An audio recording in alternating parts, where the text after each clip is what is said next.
أعوذ بالله من الشيطان الرجيم بسم الله الرحمن الرحيم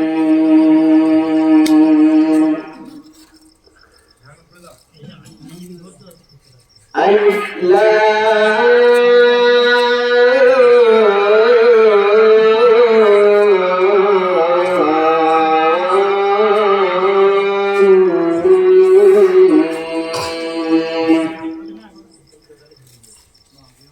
الله لا إله إلا هو الحي القيوم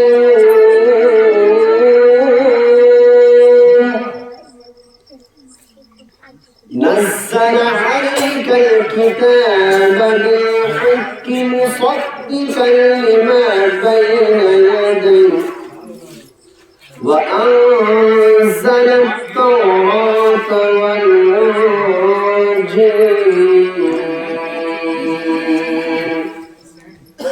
من قبل هدى للناس وأنزل الفرقان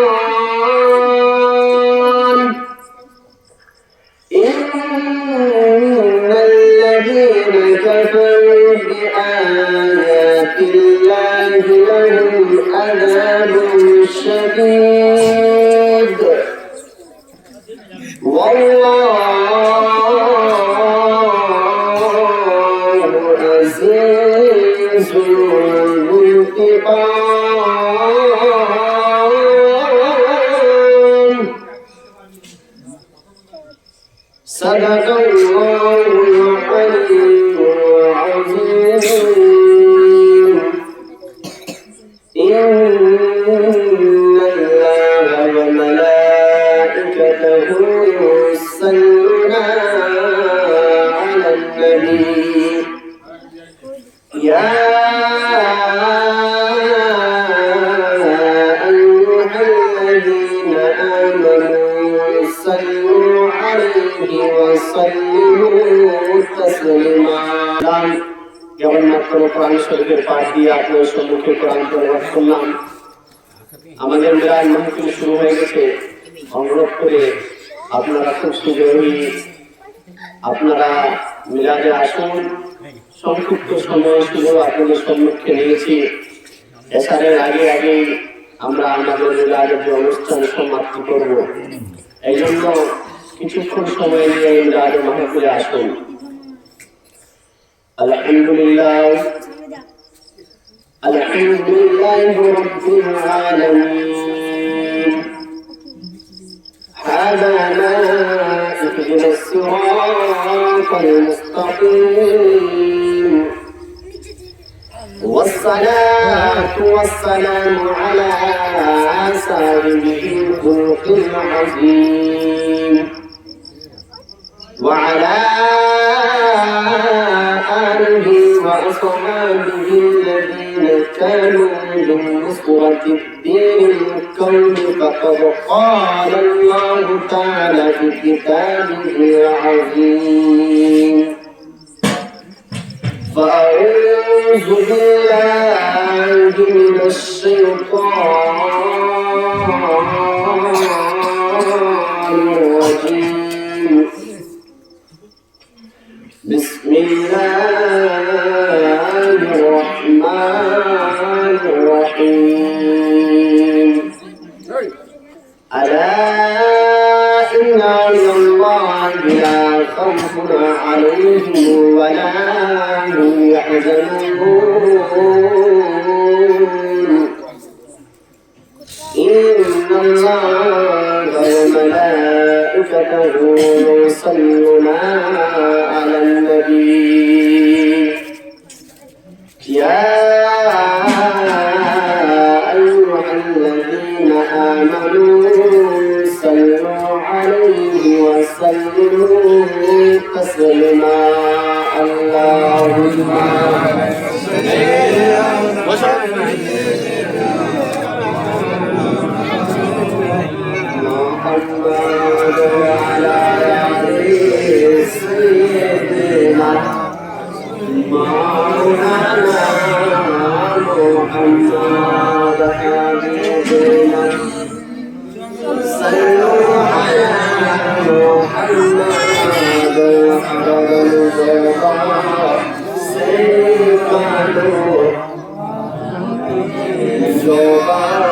شريك له سيدنا محمد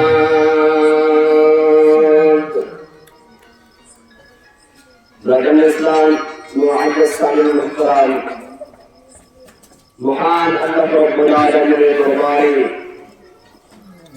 অসংখ্য অগণিত শুকর ও সুজুদ যে রব্বুল আলামিন আমাকে আপনাকে আপনাদেরকে সৃষ্টি করেছেন, যে আল্লাহ রাব্বুল আলামিনের সৃষ্টিগুলোর মধ্যে সর্বসেরা সৃষ্টি আমরা, যে আল্লাহ রাব্বুল আলামিন এই দুনিয়ার সুন্দর আসমানকে বিনা খুঁটি খাম্বার দ্বারা স্তর ভাবে দাঁড়িয়ে রেখেছেন। দুনিয়ার বড় বড় সায়েন্টিস্টরা এই বিষয়ে গবেষণা করেছে যে আসমানকে একত্রিত ভাবে এক জায়গায় কিভাবে দাঁড়িয়ে রাখা যায়। তো এই বিষয়ে গবেষণা করে সায়েন্টিস্টরা ব্যর্থ হয়ে গেছে যে আসমান এইভাবে সুন্দর একত্রিত ভাবে বিনা খুঁটি খাম্বার দ্বারায় এই সুন্দর আসমান নিজের স্থানে কিভাবে দাঁড়িয়ে আছে। তো যে জমিন, যে আসমান আল্লাহ রাব্বুল আলামিন আমাদেরকে সুন্দর আকৃতি দিয়ে দিয়েছেন, যে আল্লাহ রাব্বুল আলামিন এই দুনিয়ার সমস্ত জিনিসকে সৃষ্টি করেছেন, যে রব্বে কায়নাত মাবুদ মওলা যে আল্লাহ রাব্বুল আলামিন কোন শব্দ দ্বারা এই দুনিয়ার সমস্ত নিয়ামতকে সৃষ্টি করেছেন, যে আল্লাহ রাব্বুল আলামিন আজকে আমাদেরকে এই যে একটা সুন্দর খাজা মঈনুদ্দিন আলাইহি রাহমাত চিশতি তিনার উরুস মোবারক উপলক্ষে এমন একটা সুন্দর মিলাদ ও মাহফিলের আয়োজন করার তৌফিক ইনায়াত করেছেন। আসুন সে আল্লাহ রাব্বুল আলামিনের প্রশংসা, সে আল্লাহ রাব্বুল আলামিনের শুকরিয়া তো লিখে পড়ে গেয়ে হাত দিয়ে গড়ে শেষ করতে পারবো না।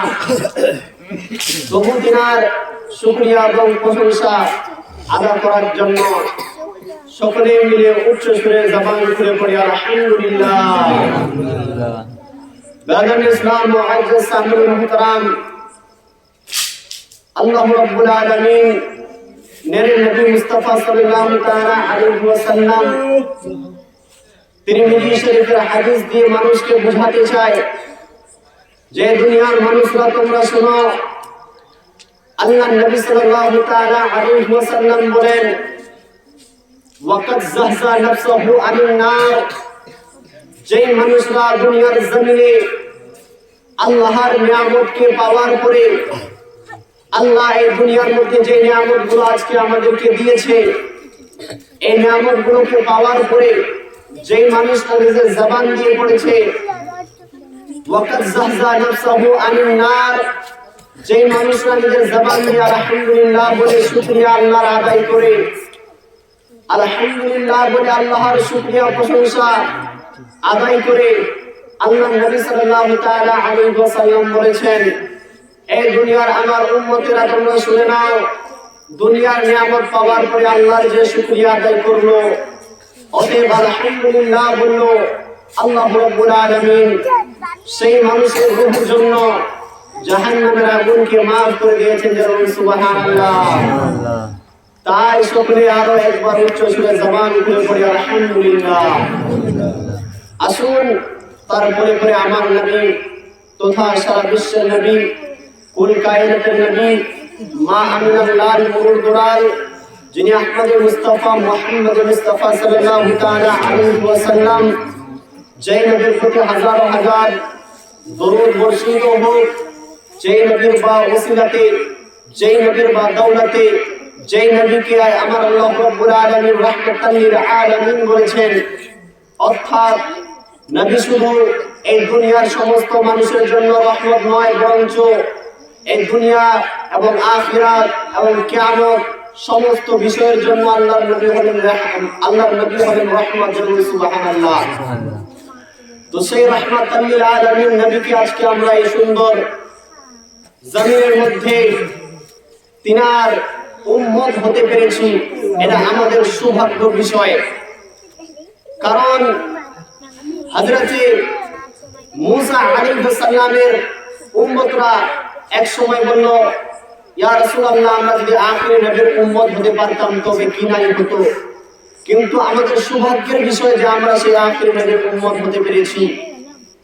তাই বাবাজিরা আমার, আসুন সেই নবী সাল্লাল্লাহু তাআলা আলাইহি ওয়াসাল্লামের দরবারে সকলে ভক্তি ভরে মন খুলে জবান খুলে একবার দরুদ শরীফ পড়ি। আল্লাহুম্মা সাইয়্যিদিনা ওয়া মাওলানা মুহাম্মদ ওয়া আলা আলি সাইয়্যিদিনা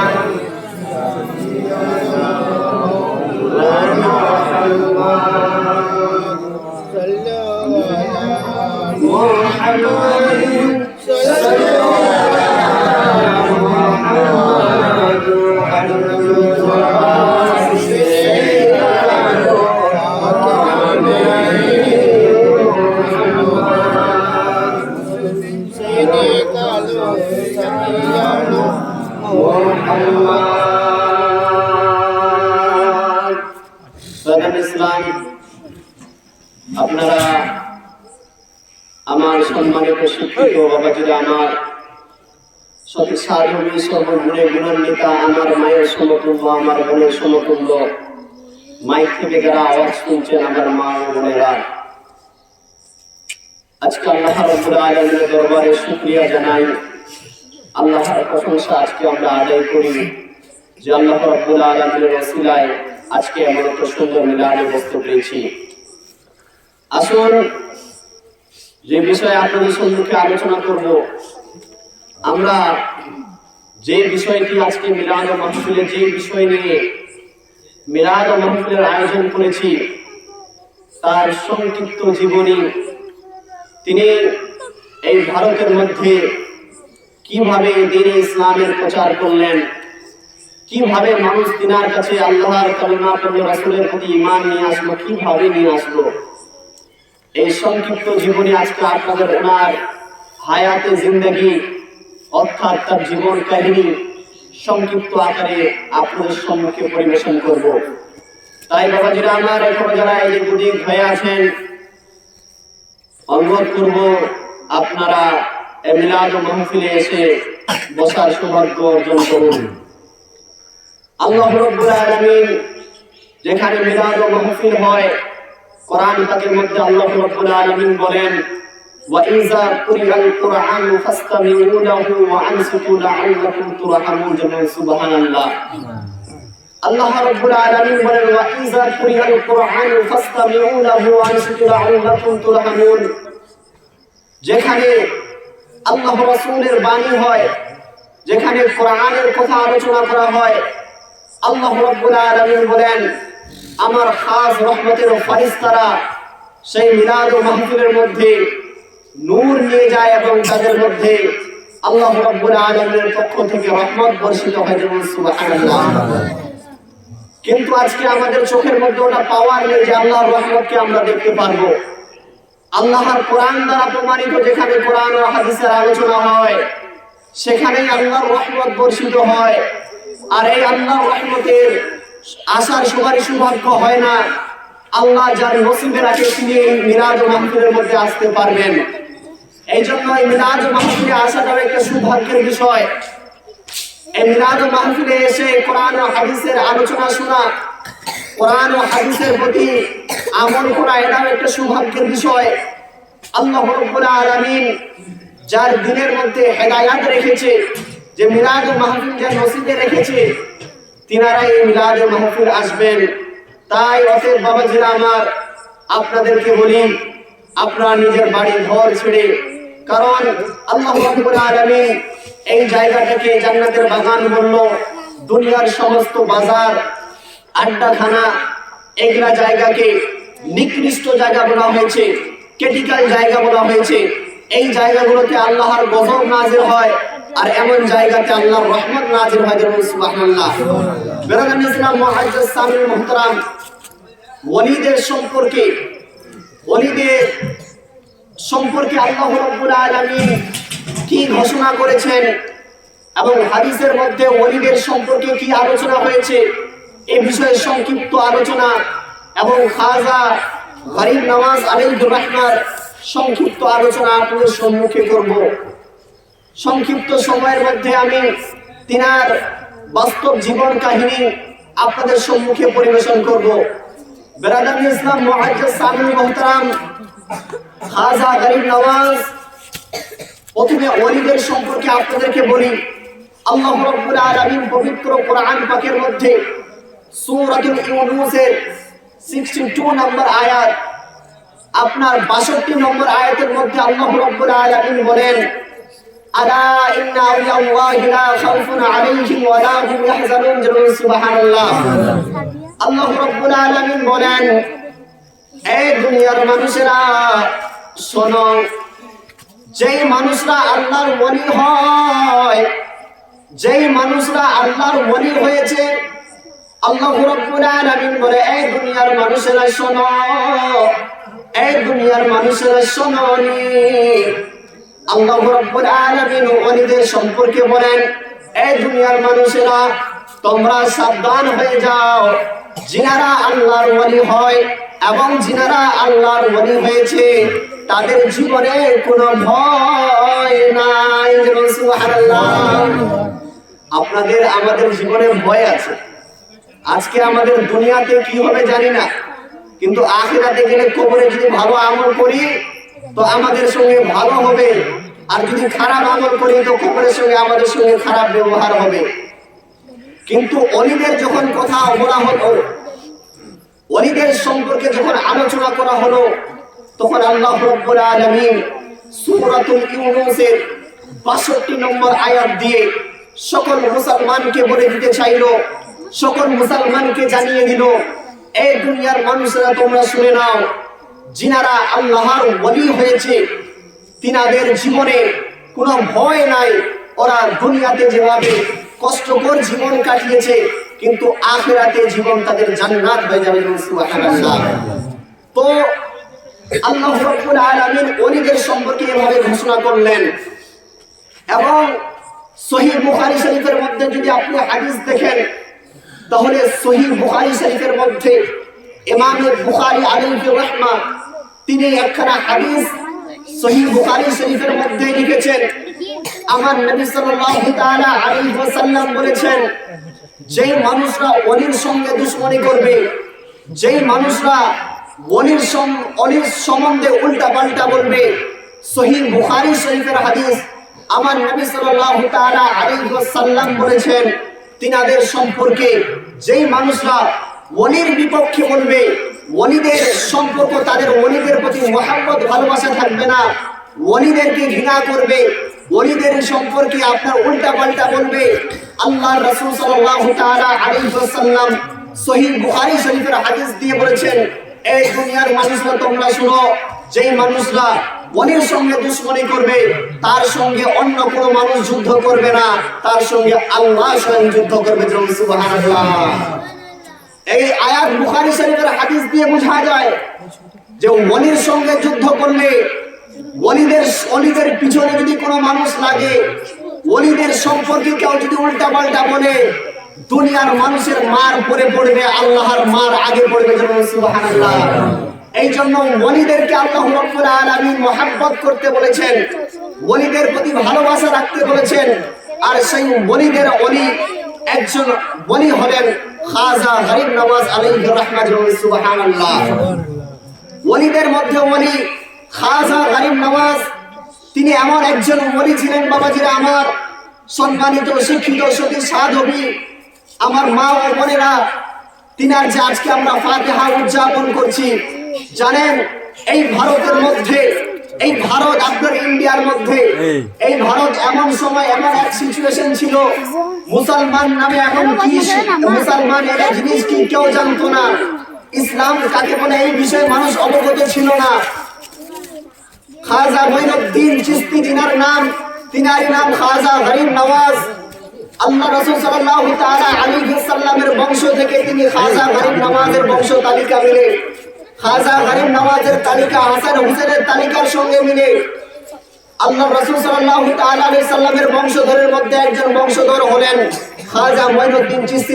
সুবহানাল্লাহ।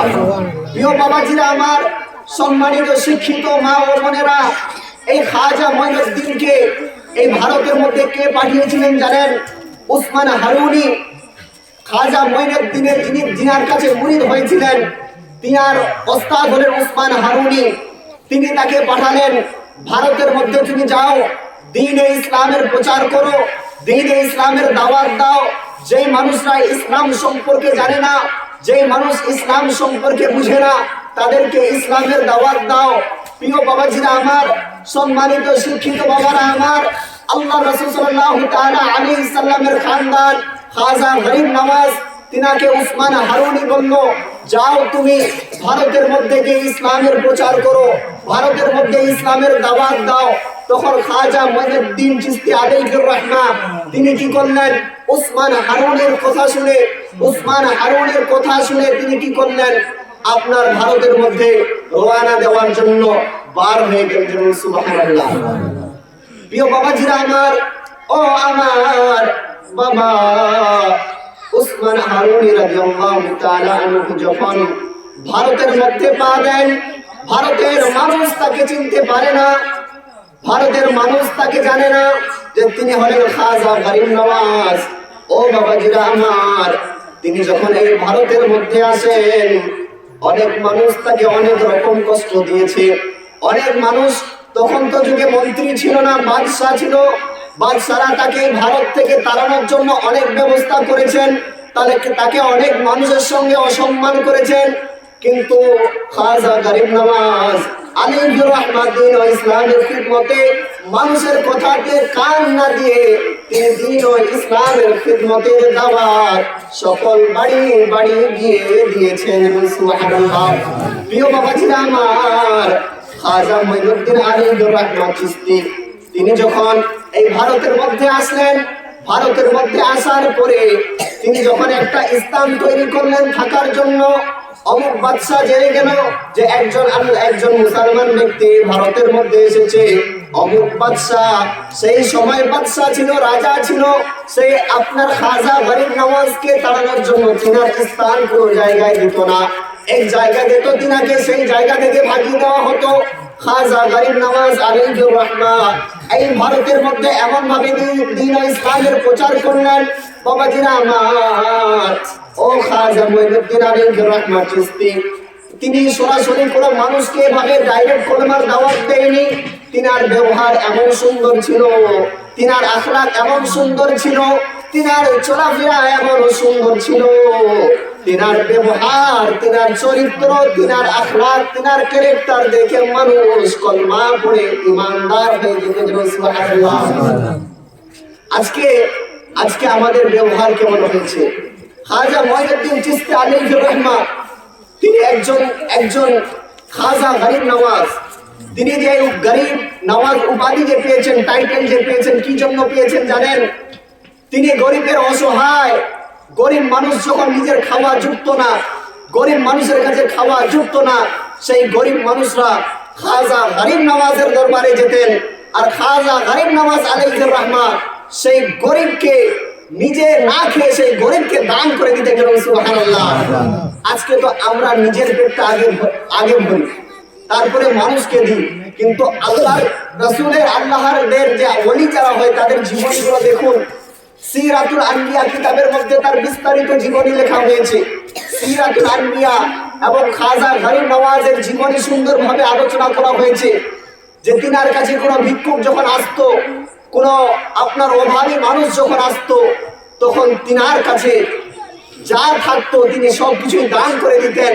আর এই দান করতে করতে এমন একজন পজিশনে পড়ে গেছিলেন, এমন জায়গায় পড়ে গেছিলেন যে তার উপাধি খাজা গরিব নওয়াজ দিয়ে গেছিলেন। সুবহানাল্লাহ।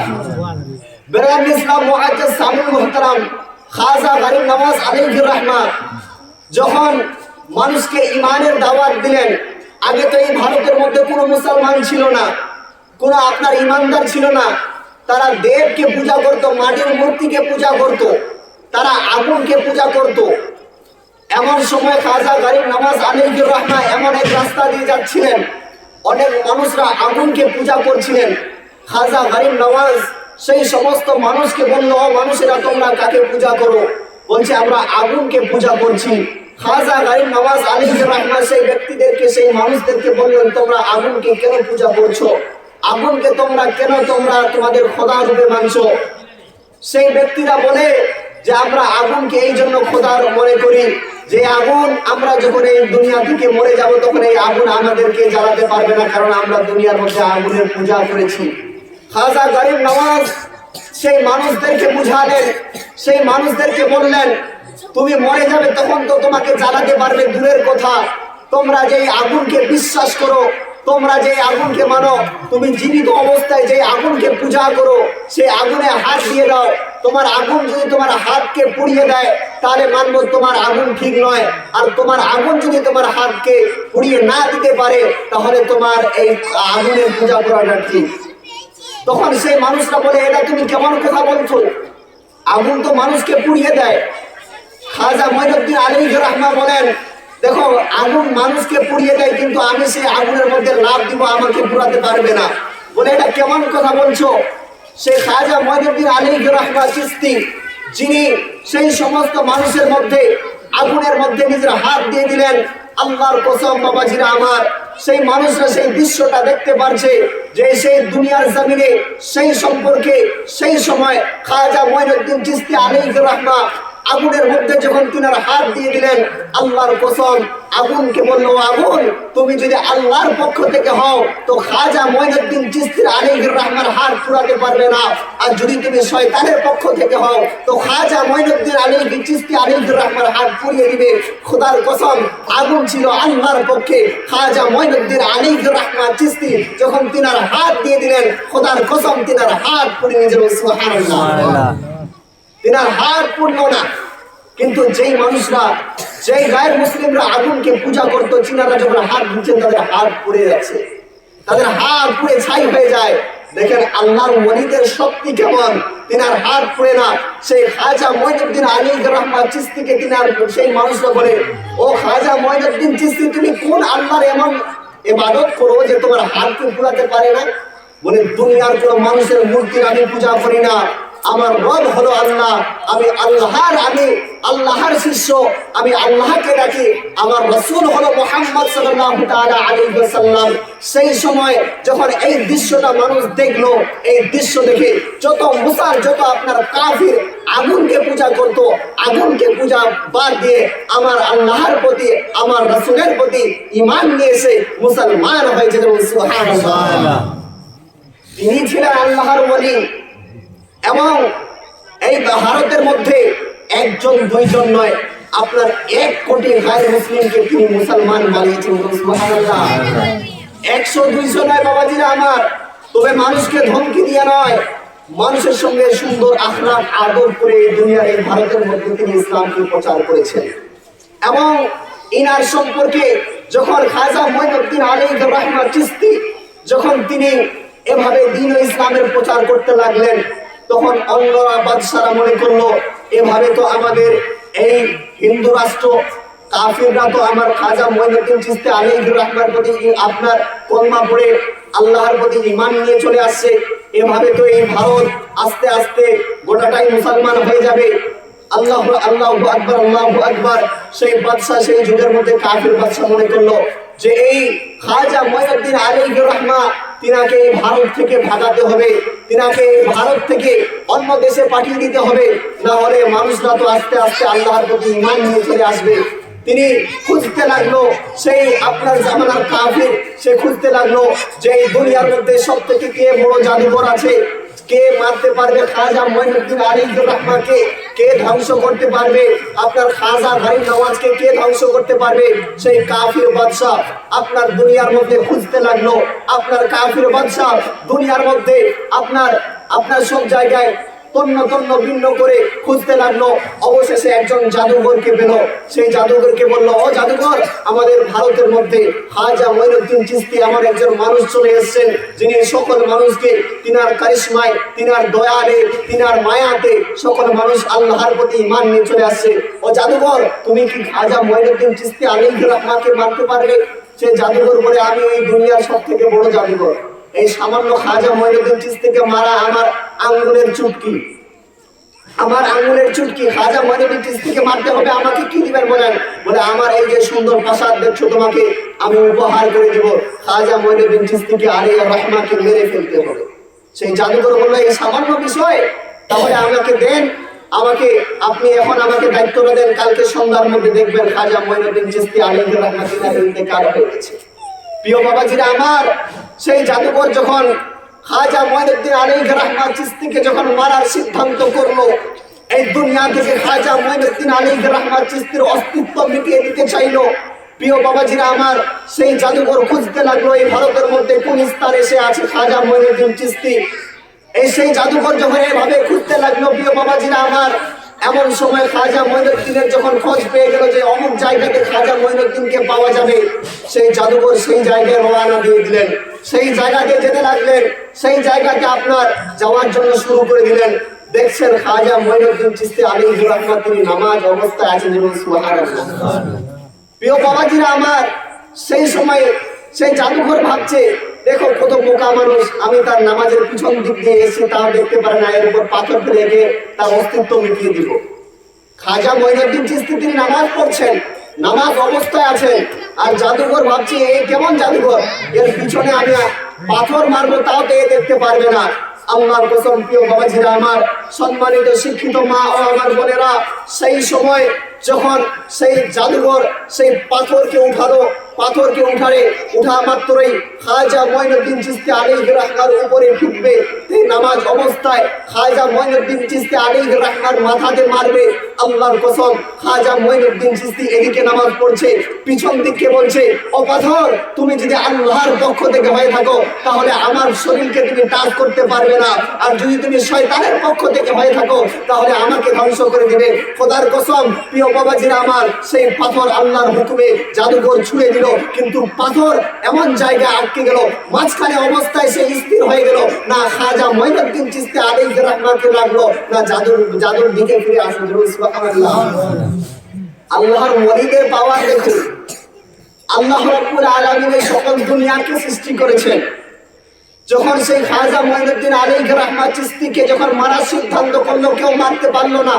সেই জাদুঘর ভাবছে এটা কেমন দৃশ্য, দুনিয়ার মধ্যে এত আমি জাদু দেখেছি, এটা কেমন মানুষের চোখ হয় সামনে পিছনে কিভাবে দেখে, মানুষের চোখ হয় সামনের দিকে কিন্তু তার পিছনে কি চলছে কিভাবে দেখে। কিন্তু আল্লাহর আপনার ওয়ালিদেরকে আল্লাহ রাব্বুল আলামিন এত পাওয়ার দিয়েছিলেন, তিনারা মানুষের অনেক না হওয়া দৃশ্যকে তিনারা চোখ দিয়ে দেখতে পারতেন। প্রিয় বাবাজিরা আমার, সম্মানিত শিক্ষিত মা ও বোনেরা, যখন সেই খাজা মঈনুদ্দিনকে সেই পাথরকে মারলো, পাথর মারতে পারলো না, সেই জাদুঘর এই দৃশ্য দেখে, সেই জাদুঘর এমন সিচুয়েশনে সেই জাদুঘর বলে যে এ হয়তো আমার থেকেও বড় জাদুঘর হবে, এর প্রতি আমাকেও বাইর হতে হবে, অর্থাৎ এর প্রতি আমারও আল্লাহর প্রতি ঈমান নিয়ে আসতে হবে। সুবহানাল্লাহ। বিশ্ব জাদুঘর ছিলেন, কিন্তু আল্লাহর ওলির কাছে তিনার কোনো পাওয়ার চলবে। আল্লাহর যেখানে পাওয়ার আছে, কোনো জাদুঘরের পাওয়ার চলবে, তিনার কোনো পাওয়ার চলবে। অর্থাৎ বিশ্ব জাদুঘর সেই সময় আল্লাহর প্রতি ঈমান নিয়ে আসলেন। বাদশাহ তো চিন্তায় পড়ে গেল, যাকে দেব বিশ্বর জাদুঘর ছিল সেও তো আল্লাহর প্রতি ঈমান নিয়ে চলে আসলো, এখন আমি এখন কাকে দিয়ে সাহায্য করব? বাদশাহ টেনশন পড়ে গেল, আমার এই শহর, আমার এই আপনার স্থান গোটাই যদি মুসলমান হয়ে যায় তাহলে আমার যারা গোলাম ছিল তারাও তো ওদের পক্ষে হয়ে যাবে। বেলাল ইসলাম মুআজ্জাজ সামি মুহতারাম খাজা মঈনুদ্দিন চিশতি আলাইহির রহমাত এত পাওয়ার ছিল, জানেন সেই সময়ের মধ্যে এমন একটা নদী ছিল, এমন একটা নদী ছিল, যেই নদীর আপনার খাজা মঈনুদ্দিন আলাইহির রহমাত যেই দরিয়ার সমস্ত পানি নিজের আপনার কি বলে একটা ওযুখানার আপনার যে কোনো পুটলির মধ্যে সেই দরিয়ার পানি সমস্ত নিজের পুটলির মধ্যে নিয়ে আসতেন। সুবহানাল্লাহ। তিনার ছিলেন ওলিদের পাওয়ার। আজকে আমরা ওলিদেরকে দুশমনি করি। সহিহ বুখারী শরীফের মধ্যে হাদিস মনে রাখবেন যে আল্লাহর ওলির যদি কাউ দুশমনি করে, আল্লাহর ওলির যদি সম্পর্কে কেউ কটূক্তি করে বলে, মনে রাখবেন দুনিয়ার মানুষ যুদ্ধটা করবে পরে, আল্লাহর যুদ্ধ ঘোষণা করেছে আল্লাহ রাব্বুল আলামিন সহিহ বুখারী শরীফের হাদিস দিয়ে। প্রিয় বাবাজিরা আমার, খাজা মঈনুদ্দিন চিশতি আলাইহির রাহমা তিনার আরো জীবনী পড়ে দেখুন। এক সময় এমন সময় ছিল, এক সময় মানুষরা আপনার আপনার পুতুলকে পূজা করত। খাজা মঈনুদ্দিন চিশতি আলাইহির রাহমা তিনি রাস্তা ধরে যাচ্ছেন, দেখছেন অনেক মানুষরা আপনার পুতলাকে আপনার খোদা বলে মানছে। খাজা মঈনুদ্দিন চিশতি আলাইহির রাহমা বলল, ও ব্যক্তিরা, তোমরা যে এই মাটির মূর্তিকে পূজা করছো, তোমরা যে এই মাটির মূর্তিকে যে তোমরা আপনার খোদা বলে মানছো, তোমার এই মাটির পুতুল কি কথা বলতে পারে? তোমার এই মাটির পুতুল কি নিজের হাত ঘোরাতে পারে? তোমার এই মাটির পুতুল কি নিজের শক্তি দ্বারা চলাফেরা করতে পারে? বলেন তো, আমি যদি একটা যে কোনো সৃষ্টি করি, আমি যদি একটা মাটির পুতুল সৃষ্টি করি, তাহলে তার সৃষ্টিকর্তা হলো আমি। কারণ এই মাটির পুতুলগুলো, এই মাটির আপনার যে কোনো মানুষের দৃশ্য বানানো হলো, এগুলো মানুষ তৈরি করে। খাজা মঈনুদ্দিন আলাইহির রাহমা তিনাদেরকে এমন সুন্দরভাবে বুঝালেন, যে এমন সুন্দরভাবে বুঝালেন, যেই মানুষরা মাটির মূর্তিকে পূজা করত, যেই মানুষরা মূর্তিকে রব বলে মানত, যেই মানুষরা মূর্তিকে খোদা বলে মানত, তিনার ব্যবহার, তিনার আখলাক, তিনার আদাব, তিনার চলাফেরা, তিনার ক্যারেক্টার দেখে, তিনার কথাবার্তা শুনে সেই মাটির মূর্তিকে পূজা করনেওয়ালা মানুষরা আল্লাহ রাসূলের প্রতি ঈমান নিয়ে চলে আসতে যেমন সুবহানাল্লাহ। আল্লাহুম্মা সাল্লি আলা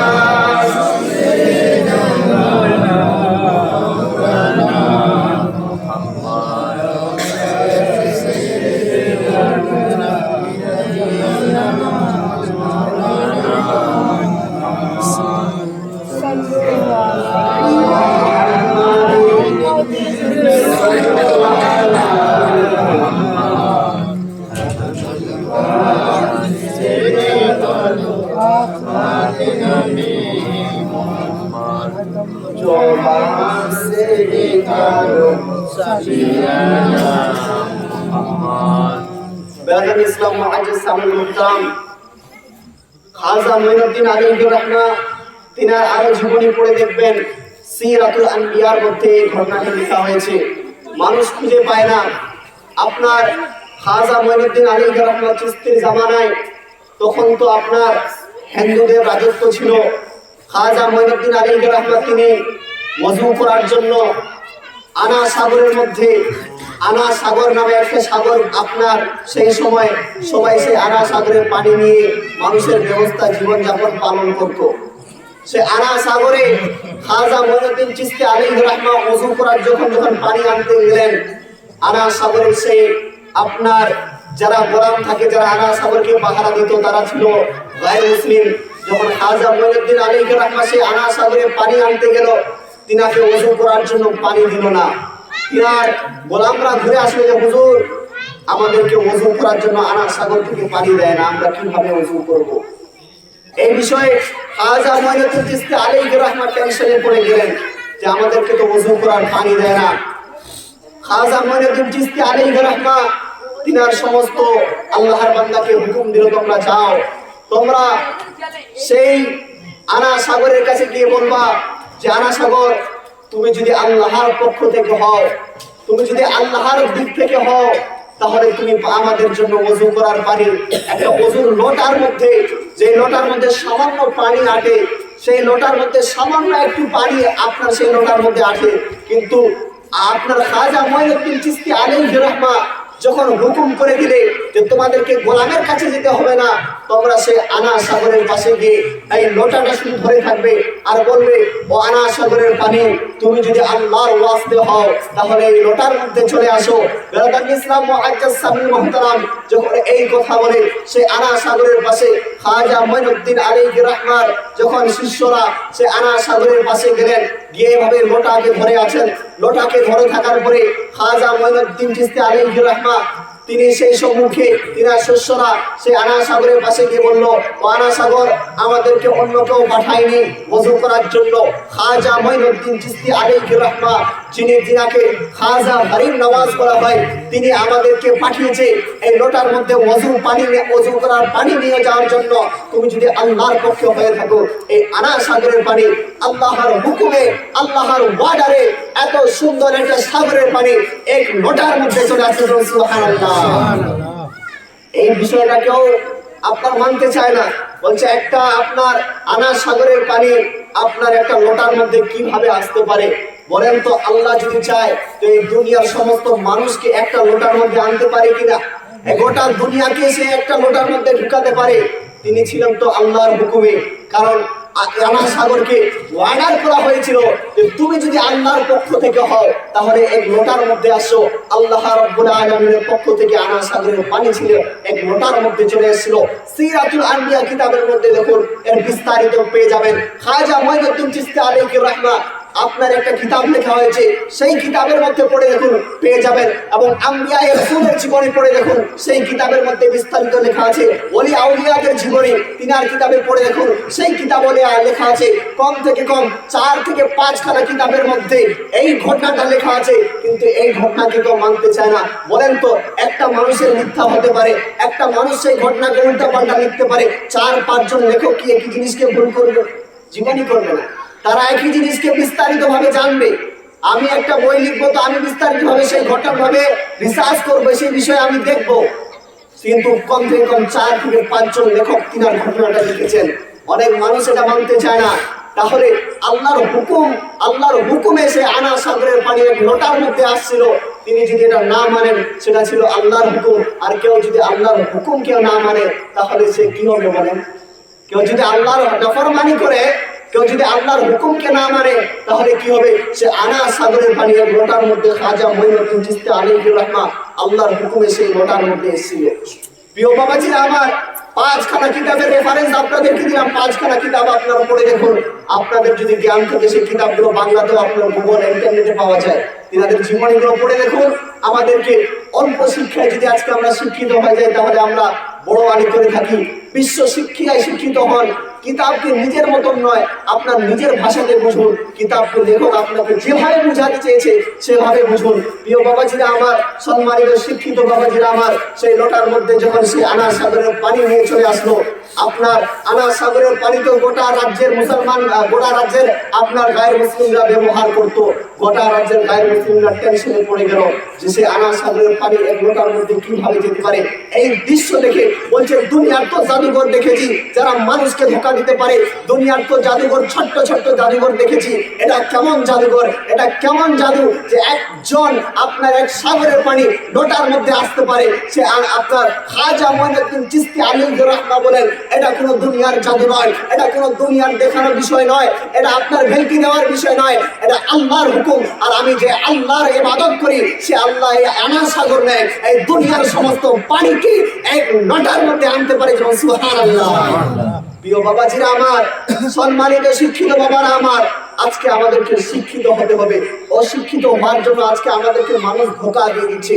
আজকে আমরা আপনারা যে কোনো বিষয়ে অনেক ওলামায়ে কেরামরা যে কোনো বিষয়ে বলে থাকে, আমরা তো আপনারা বলে আমরা মূর্খ মানুষ, কি বলবো?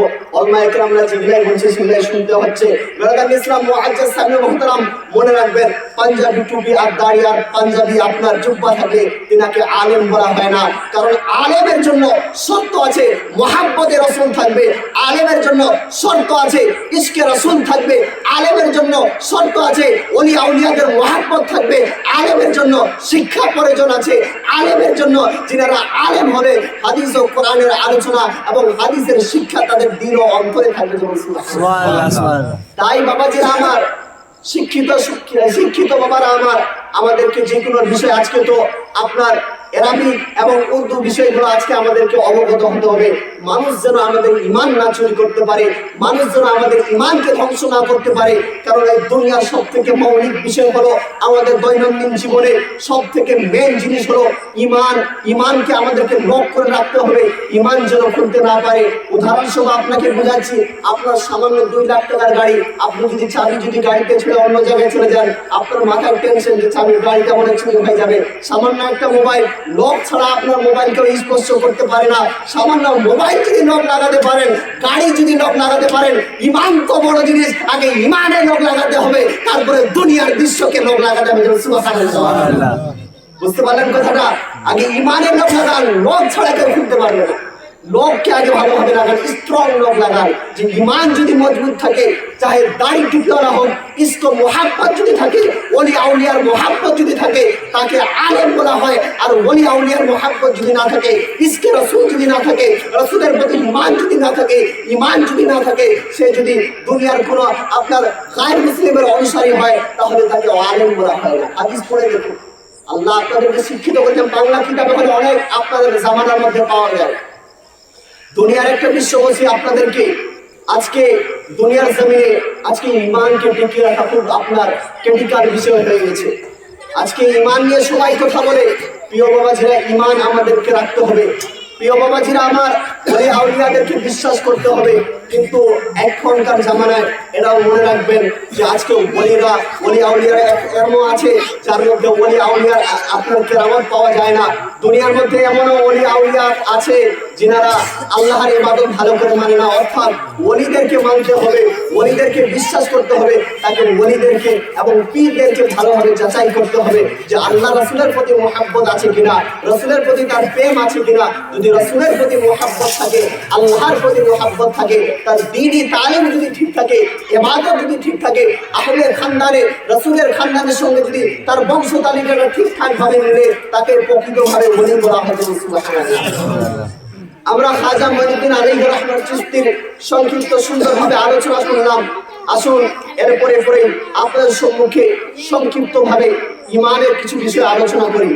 দেখেন, সহিহ বুখারী শরীফ খুলেন, সহিহ মুসলিম শরীফ খুলেন, আপনার তিরমিজি শরীফ খুলেন, আপনার নিসাই শরীফ খুলেন, আপনার মিশকাতুল মাসাবি শরীফ খুলেন। প্রত্যেকটা কিতাবে হাদিসের যেগুলো কিতাব আছে, কমসে কম 100টা কিতাবের আপনাকে আমি প্রমাণ দিতে পারি যে 100টা কিতাবের মধ্যে ইমানের এক একটা করে চ্যাপ্টার, এক একটা করে অধ্যায় লেখা হয়েছে যে ইমানটা কি জিনিস। সেই ইমানের অধ্যায়ে একটা জিনিস বলা হয়েছে যে মানুষের ইমান, এই শব্দটার মানে হলো বিশ্বাস রাখা। কি বলেন তো? বিশ্বাস রাখা। কার প্রতি বিশ্বাস রাখতে হবে? আল্লাহ এবং আল্লাহর রাসূলের প্রতি বিশ্বাস রাখতে হবে। এবং হযরতে ইউনূসের জামানায় দেখুন, হযরতে ইউনূসের জামানায় কিন্তু আমাদের জামানায়, আমাদের আগে কিন্তু মানুষ ছিল। হযরতে ইউনূসের জামানায় দেখুন, হযরতে ইউনূসের জামানায় এমন কোনো মানুষ ছিল যারা মুখে লা ইলাহা ইল্লাল্লাহ বলতো, কিন্তু অন্তরের সঙ্গে তাদের মিল ছিল না। আল্লাহ যখন দেখতে পারলো এরা তো মুখে লা ইলাহা ইল্লাল্লাহ বলে মুসলমানের সঙ্গে থাকে, আবার অন্তরে অন্য কারো পূজা করে, আল্লাহ রাব্বুল আলামিন বলল, ও জিবরাইল দেখো দুনিয়ার মানুষ কেমন মুখে বলে লা ইলাহা, অন্তরে মিল নাই। আল্লাহ রাব্বুল আলামিন বলল, ও জিবরাইল যাও, তুমি তাদেরকে ধ্বংস করে দাও। দুনিয়ার মধ্যে এমন ফানা সৃষ্টি করে দিল, দুনিয়ার মধ্যে এমন গজব দিয়ে দিল, সেই মানুষরা যারা মুখে বলতো লা ইলাহা ইল্লাল্লাহ, অন্তরের সঙ্গে তার মিল ছিল না, অন্তরের সঙ্গে তার কানেক্ট ছিল না। মুখ আলাদা ডিপার্টমেন্ট, আপনার অন্তর আলাদা ডিপার্টমেন্ট, অ্যাডজাস্ট হলো না। আল্লাহ রাব্বুল আলামিন তাদের প্রতি গজব দিয়ে দুনিয়ার মধ্যে ধ্বংস করে দিলেন।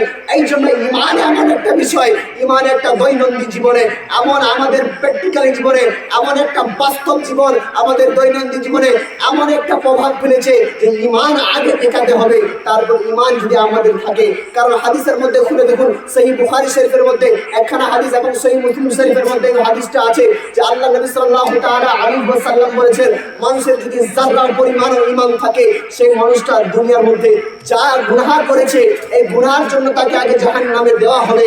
সেই জাহান্নাম থেকে যারা পরিমাণ ঈমান থাকার জন্য একদিন না একদিন তাকে জান্নাতে দেওয়া হবে। সুবহানাল্লাহ। তো মেন বিষয় হলো আমাদের কি ঈমানটা টিকিয়ে রাখতে হবে। প্রিয় বাবাজিরা আমার, ইমানের বিষয়ে আমাদেরকে ভালোভাবে আগে টিকে রাখতে হবে। কারণ ইমানের বিষয়ে আপনার সহিহ বুখারী শরীফের মধ্যে একখানা হাদিস এসেছে, আল্লাহ নবী সাল্লাল্লাহু তাআলা আলাইহি ওয়াসাল্লাম বলেছেন, যেই মানুষের ইমান নাই, যে মানুষের মুখে বলে লা ইলাহা ইল্লাল্লাহ এবং অন্তরের সঙ্গে তার কোনো মিল নাই, আল্লাহ রাব্বুল আলামিন বলেন তাদের মধ্যে আপনার গায়ের মুসলিম এবং মুসলমানের মধ্যে তার কোনো তফাৎ নেই। কারণ ইমান হলো অন্তরী বিষয়, ইমান মানে হলো বিশ্বাস রাখা, ইমান মানে হলো আপনার অন্তরের সঙ্গে তাকে অ্যাডজাস্ট করা। প্রিয় বাবাজিরা আমার, সম্মানিত শিক্ষিত বাবারা আমার, আপনাদেরকে আমি এই বিষয়ে অবগত করতে চাই। ইমানের উপরে নামাজের কথা বলা হয়েছে। আপনাদেরকে তাকিদ দিতে চাই যে নামাজের মধ্যে আসুন, নামাজের মধ্যে আসুন, নামাজের মধ্যে আসুন। কারণ নামাজও একটা আমাদের দৈনন্দিন জীবনে বিশাল বড় একটা ভূমিকা পালন করে নামাজ। আজকে আমাদেরকে নামাজের দিকে আগে আসতে হবে। নামাজ যদি আমরা সঠিকভাবে পড়তে পারি তো আমাদের ঈমান কেউ চুরি করতে পারবে না। আল্লাহ রাসূল সাল্লাল্লাহু তাআলা আলাইহি ওয়াসাল্লাম বলেছেন, দুনিয়ার সমস্ত যতগুলো ইবাদত আছে তার মধ্যে একটা আনসার ইবাদত হলো নামাজ। যে মানুষরা নামাজ থেকে তারক করে দিল, যে মানুষরা নামাজ থেকে বাধা থাকলো, তারা আমার একটা সুন্দর ইবাদত থেকে বাধা থাকলো। অতএব আল্লাহ রাসূল সাল্লাল্লাহু তাআলা আলাইহি ওয়াসাল্লাম শুধু মুখে বললে হবে না যে আমি নবীকে ভালোবাসি। আপনাদেরকে একটা বাস্তব জীবন প্রমাণ দিচ্ছি যে যদি আমরা মুখে বলি আপনার নবীকে ভালোবাসি আর অন্তরে যদি তিনার অনুসরণ না করি তাহলে তিনার ভালোবাসা প্রমাণ হয় না। আপনাদেরকে একটা যে বিষয় আরো ক্লিয়ার করে দিতে চাই যে আমাদেরকে নবী সাল্লাল্লাহু তাআলা আলাইহি ওয়াসাল্লামকে, বিশ্ব নবী সাল্লাল্লাহু তাআলা আলাইহি ওয়াসাল্লামকে, রাহমাতাল লিল আলামিন নবীকে আমরা অবশ্যই ভালোবাসি, কিন্তু তিনি যেগুলো আমাদেরকে করতে বলেছেন তিনার অনুসরণ করতে হবে। আর তিনার অনুসরণের মধ্যে, তিনার ইবাদতের মধ্যে আফজাল ওয়া আলা সবথেকে ভালো ইবাদত হলো নামাজ। রাসূলের প্রতি যদি আমরা ভালোবাসি তাহলে নামাজ দিয়ে প্রমাণ করতে হবে। রাসূলের প্রতি যদি আমরা ভালোবাসি মুহাম্মদে রাসূল দিয়ে প্রমাণ করতে হবে। রাসূলকে যদি আমরা ভালোবাসি তাহলে যে কাজগুলো আমাদের রাসূল আমাদেরকে করতে বলেছে সেই কাজগুলো আমাদেরকে করতে হবে। রাসূল যেগুলো কাজ আমাদেরকে বাধা দিয়েছে সেই বাধা থেকে থাকতে হবে। এটাই হলো রাসূলের প্রতি ভালোবাসার আপনার প্রমাণ। সুবহানাল্লাহ। এই জন্য বাবাজিরা আমার, ঈমানকে খুব সুন্দরভাবে টিকিয়ে রাখবেন। কারণ এখনকার সিচুয়েশনে, এখনকার পরিস্থিতিতে ঈমান চুরি করা একটা আপনার স্বাভাবিক জিনিস হয়ে গেছে। আপনার একটা সাধারণ বিষয় যদি আপনাকে বলি, আপনারা তো যে কোনো বিষয় ধরে রাখেন না। আপনাদেরকে যদি বলি যে আল্লাহ কয়জন, আপনারা সবাই বলবেন আল্লাহ একজন। যদি উদাহরণস্বরূপ আপনাকে বলি যে আমি হাদিস কোরআন থেকে প্রমাণ দিব যে আল্লাহ তিনজন, আপনি বলবেন হয়তো হতে পারে। এই হতে পারা আপনার ঈমান চলবে। এই যদি মনে করেন যে আপনি হতে পারে, এটাই হলো ঈমান চলে যাওয়ার আপনার একটা রাস্তা। এই জন্য হাদিস ও কোরআন দিয়ে যদি কেউ প্রমাণ দেয়, তার মৌলিক যদি বিষয় আল্লাহর রাসূলের প্রতি মহব্বত না থাকে, রাসূলের প্রতি মায়া যদি হয়ে যায়, তাহলে আল্লাহ রাব্বুল আলামিন, এই জন্য আল্লাহ রাব্বুল আলামিন কোরআন পাকের মধ্যে বলেন ফাওয়াইলুল লিল মুসাল্লিন। আল্লাহ রাব্বুল আলামিন বলেছেন নামাজ পড়াটাও এটা একটা ঈমানের জিনিস। নামাজের দিকে থাকে তা আপনার নামাজের দিকে আগ্রহ হওয়া, নামাজকে ভালোবাসা, রাসূলের জিনিসকে ভালোবাসা, এটাও একটা ঈমানের প্রমাণ। যারা বলি সুবহানাল্লাহ, আল্লাহুম্মা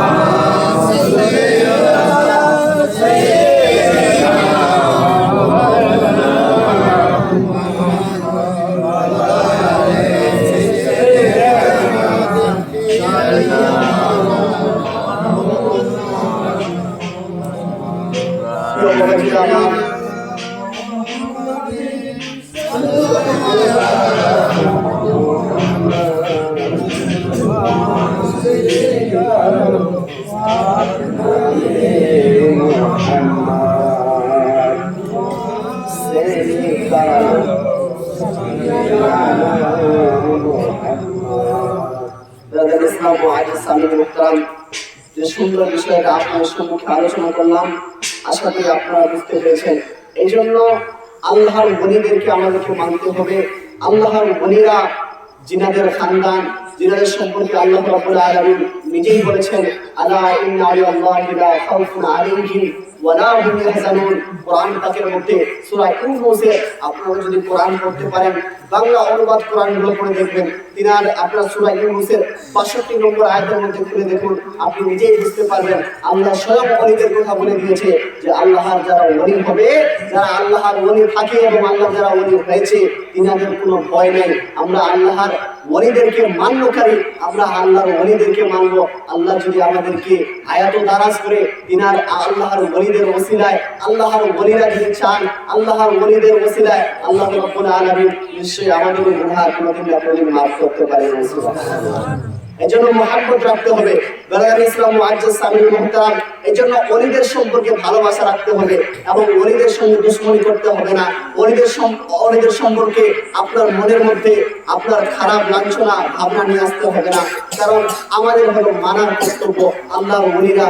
কারণ আপনি একটা ভাবে দেখেন, যদি ভারতের মধ্যে খাজা মঈনুদ্দিন চিশতি যদি না আসতো তাহলে এই মিলাদ কোথায় পেতাম, এই মসজিদ কিভাবে খাড়া করতাম, ঈমান কি জিনিস এটাই তো বুঝতে পারতাম না। কারণ দুনিয়ার মধ্যে যদি কেউ ওলি যদি থাকে, দুনিয়ার মধ্যে যদি ইসলাম প্রচার হয়ে থাকে, তো ওলিদের দ্বারাই প্রচার হয়েছে। আর দুনিয়ার মধ্যে এমনও মানুষ আছে যে যারা ওলিদের বিরোধিতা করে, যার জন্য ইসলাম ধর্ম ভারতের মধ্যে পেল, যার জন্য ইসলামের দাওয়াত পেল। আচ্ছা, আমরা যদি তারই কেউ পুরো মানুষ যদি বিরোধিতা করে, তাহলে সে কি ভালো করেছে না খারাপ করে?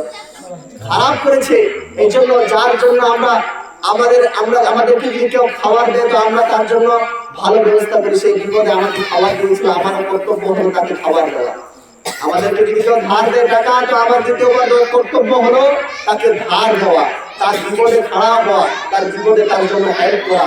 আল্লাহর ওলিদেরকে আমাদের সুন্দর ইসলাম এনে দিয়েছে, তো আমাদের কর্তব্য হলো আল্লাহর ওলিদেরকে অনুসরণ করা। এই জন্য হাদিস কোরআন পড়ে দেখুন, ওলিদের সংক্ষিপ্ত আপনার কোরআন পড়ে দেখুন। অল্প শিক্ষা জানি, অল্প শিক্ষা ভয়ঙ্কর শিক্ষা।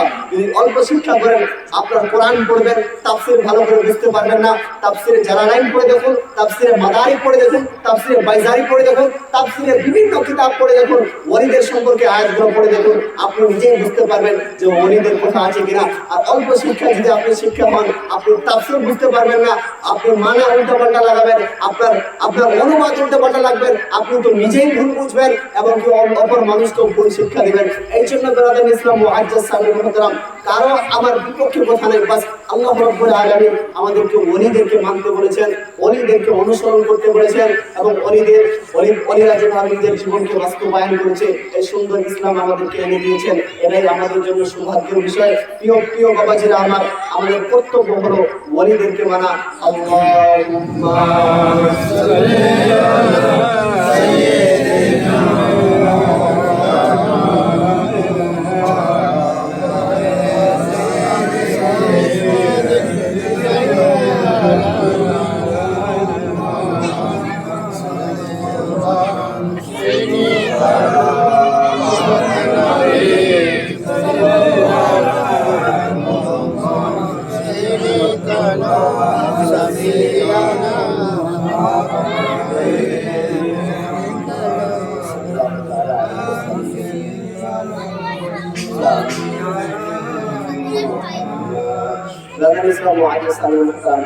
আপনারা অনেকবার দরুদ পড়ছেন, একটি দরুদের ফজিলত বলে দিই।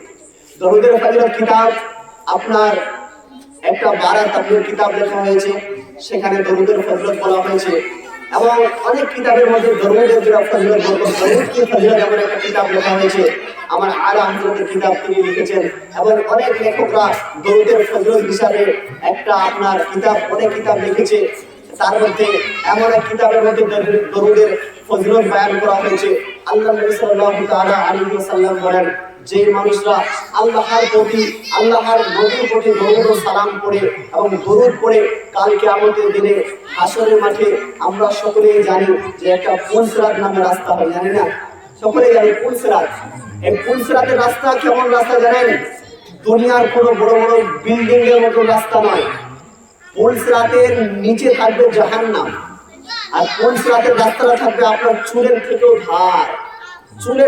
ধার, এত ধার আমি বলে বোঝাতে পারবো না। সেই পুলসিরাতের রাস্তা আমাদেরকে সকলকে অতিক্রম করতে হবে। সেই পুলসিরাতের রাস্তা অতি অন্ধকার রাস্তা। সেই রাস্তা এত অন্ধকার এবং এতটা আপনার সুচক্ষু, সেটা অন্ধকার দেখা যায় না। আল্লাহ নবী সাল্লাল্লাহু তাআলা আলাইহি ওয়াসাল্লাম একখানা হাদিসের মধ্যে বলেন, যে মানুষরা আমার প্রতি দরুদ পড়বে, যেই মানুষরা আল্লাহর রাসূলের প্রতি দরুদ পড়বে, কাল কিয়ামতের মাঠে যখন একটা মানুষকে সেই পুলসিরাত অন্ধকার রাস্তার মধ্যে, অন্ধকার সেই সময়, তাকে সেই সময় কেউ সাহায্য করবে না। আপনি যদি দুনিয়ার প্রতি আল্লাহর নবীর প্রতি যেমন ভাবে হোক, আপনি যদি সম্মিলিত দরুদ পড়ে থাকেন, একা যদি দরুদ পড়ে থাকেন, আপনার যে কোনো সময় যদি দরুদ পড়ে থাকেন, কাল কিয়ামতের দিনে হাসরের মাঠে যখন আপনি পুলসিরাতের রাস্তা পার হতে যাবেন, পুলসিরাতের রাস্তা যখন অতিক্রম করতে যাবেন, তখন আপনার দরুদ এমন একটা আপনার হেল্প করার, আপনাকে সাহায্য করার, সেই আপনার অন্ধকার রাস্তার মধ্যে একটা বাটি আপনার একটা আপনার লাইটের মতো সাহায্য করবে। আপনি মনে করবেন এখানে তো আমাকে কেউ সাহায্য করে না, এই লাইটটা আমাকে কেউ সাহায্য করছে। তখন সেই লাইট সেই জবান করে বলবে, ও উম্মত, তুমি জানো না আমি সেই দরুদ যেটা তুমি দুনিয়ার মধ্যে আমল করতা, দুনিয়ার মধ্যে তো তার ফল পাওনি, দুনিয়ার মধ্যে তুমি আপনার অনেক মানুষ আপনার দরুদের তো বিপক্ষে ছিল। দুনিয়ার মানুষের যে মানুষরা দরুদ পড়েছিল, চাহে সম্মিলিত দরুদ পড়ুক, একাই দরুদ পড়ুক, কিন্তু দরুদ তো পড়েছিল। আল্লাহ রাসূল সাল্লাল্লাহু তাআলা আলাইহি ওয়াসাল্লাম আপনার হাদিসের মধ্যে ইরশাদ করেছেন, কাল কিয়ামতের দিনে হাসরের মাঠে সেই আপনার পুলিশরাতের রাস্তা যখন আপনি পার হতে যাবেন, অতিক্রম করতে যাবেন, আপনাকে কেউ সাহায্য করবে না। সেই 30,000 পুলিশরাতের রাস্তা, 30,000 বছরের রাস্তা, সেই দরুদ আপনাকে এমন ভাবে সাহায্য করবে, সেই দরুদ আপনাকে এমন ভাবে হেল্প করবে। 30,000-এর বস্তু আপনার রাস্তা, আপনার অন্ধকারের রাস্তা, আপনার সেই খারাপ রাস্তাকে 30,000-এর রাস্তা আপনার 1 সেকেন্ডে পার করে দিবে। দরুদ পড়ুন সুবহানাল্লাহ। তাহলে দরুদ পড়লে লাভ আছে কিনা? দরুদ পড়লে আল্লাহ রাসূল সাল্লাল্লাহু তাআলা আলাইহি ওয়াসাল্লাম আর একখানা হাদিস, আল্লাহ নবী সাল্লাল্লাহু তাআলা আলাইহি ওয়াসাল্লাম বলেছেন, যে মানুষরা দরুদ পড়লে মানুষের 10টা গুনাহ মাফ হয়ে যায় এবং 10টা নেকি তার নামে আমলে লেখা হয় এবং তার প্রতি আমার আল্লাহর খাস রহমত বর্ষিত হয়। দরুদ এমন একটা জিনিস, এই জন্য আমাদের দৈনন্দিন জীবনে বেশি বেশি করে দরুদ পড়তে হবে। আপনারা যে কোনো সময় আল্লাহ রাসূলের প্রতি দরুদ পড়বেন, কারণ আজকে দুনিয়ার মধ্যে আমলগুলো করছি আমরা হলাম সরাসরি ফল পাওয়ার মধ্যে। পুরো মানুষ যদি নামাজ না পড়ে তো আমাদের দেখে তাদের হিংসা হয়, তাই সে তো নামাজ পড়তে পারে না, তার 5 তলা বিল্ডিং, আমি নামাজ পড়ি আমার 1 তলা হয় না, আমি নামাজ পড়ছি তো আল্লাহ আমাকে আরো কষ্ট দিচ্ছে, আবার আমি নামাজ পড়ছি তো আল্লাহর ইবাদত করছি তো আমারও অসুখ বেশি। কিন্তু মনে রাখবেন আল্লাহ নবী সাল্লাল্লাহু তাআলা আলাইহি ওয়াসাল্লামের একটা হাদিসের মধ্যে, সহিহ বুখারী শরীফের মধ্যে হাদিস এবং সহিহ মুসলিম শরীফের মধ্যে হাদিস, এই হাদিসের মধ্যে বলা হয়েছে যে এই দুনিয়া সিজনুল মুমিনিন, এই দুনিয়ার মধ্যে এই দুনিয়াটা মুনাফিকের জন্য, অর্থাৎ কাফিরদের জন্য, যারা দুনিয়ার মধ্যে আল্লাহর ইবাদত করে না, এই দুনিয়াটা হলো তাদের জন্য আপনার বাদশা, এই দুনিয়াটা হলো তাদের জন্য জান্নাত। এই দুনিয়াটা হলো এমন একটা বিষয়, তারা আপনার দুনিয়ার মধ্যে আল্লাহর ইবাদত করবে না, কিন্তু তুমি তার 5 তলা বিল্ডিং হবে। কেন জানেন? কারণ আল্লাহ রাব্বুল আলামিনের নবী বলেন, দুনিয়াটা মুমিনদের জন্য হলো কষ্টকর আর আপনার কাফিরদের জন্য হলো জান্নাত। আর মুমিনদের জন্য যদি দুনিয়া কষ্টকর হয়, হাসর তাদের জন্য সবথেকে লাভবান হবে। হাসরে তারা আমার উঁচু স্থানে থাকবে, গরিবরা আপনার বড় লোকরা বলবে আল্লাহ এর উঁচু স্থানে কেন? বলে দুনিয়ার মধ্যে তোমাকে ধন সম্পদ দিয়েছিলাম, তুমি তো ভুলে গিয়েছিলে। গরিব বান্দা টুটু ঘরের মধ্যে, আপনার ছোট্ট ঘরের মধ্যে আমাকে ভুলিনি, আমার ইবাদত করেছে। সুবহানাল্লাহ।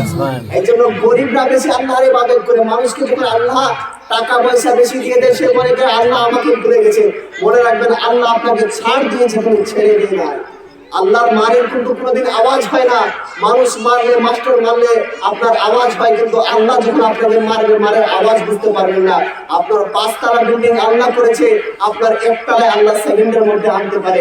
এই জন্য বাবাজিরা আমার, সম্মানিত শিক্ষিত বাবারা আমার, আল্লাহর ইবাদত আমাদেরকে করতে হবে। আপনাদেরকে আমি কিভাবে শিক্ষা দেব? আপনারা আমার প্রিয় বাবাজিরা আমার, কলিজার টুকরা আমার, বৃদ্ধ বাবাজিরা আমার, সম্মানিত শিক্ষিত সতী সাধনী, আমার মায়ের সমতুল্য, আমার বোনের সমতুল্য, আমার মা ও বোনেরা, আপনাদেরকেও আমি অনুরোধ করব, আপনারা যদি আমার বক্তব্য শুনে থাকেন, একখানা হাদিস আপনাদের সম্মুখে শোনাচ্ছি। আল্লাহ নবী সাল্লাল্লাহু তাআলা আলাইহি ওয়াসাল্লাম মিসকাতুল শরীফের মধ্যে 286 নম্বর পৃষ্ঠার মধ্যে একখানা হাদিস মেয়েদের সম্পর্কে বলেছেন। আল্লাহ নবী সাল্লাল্লাহু তাআলা আলাইহি ওয়াসাল্লাম বলেছেন, হাদিসখানা বর্ণিত হয়েছে হযরতে আনাস থেকে। হযরতে আনাস রাদিয়াল্লাহু তাআলা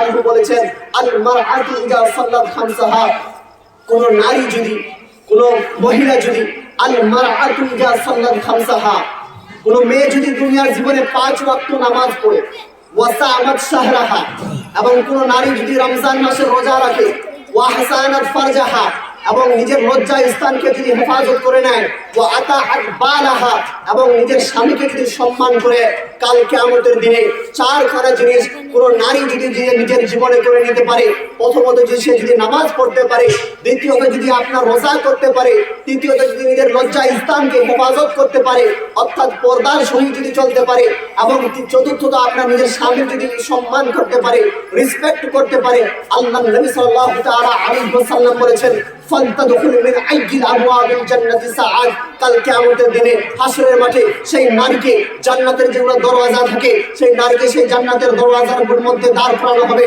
আর সেই নারীকে বলা হবে, ও নারী যাও, তোমার যেই জান্নাতের দরওয়াজা পছন্দ হয় সেই জান্নাতের দরওয়াজা দিয়ে তুমি জান্নাতের মধ্যে দাখিল হয়ে যাও। কোন নারী যদি এই 5খানা আপনার 4খানা আমল করে নিতে পারে, আল্লাহ নবী সাল্লাল্লাহু তাআলা আলাইহি সাল্লাম হযরত আনাস রাদিয়াল্লাহু তাআলা আনহু থেকে হাদিস খানা বর্ণিত।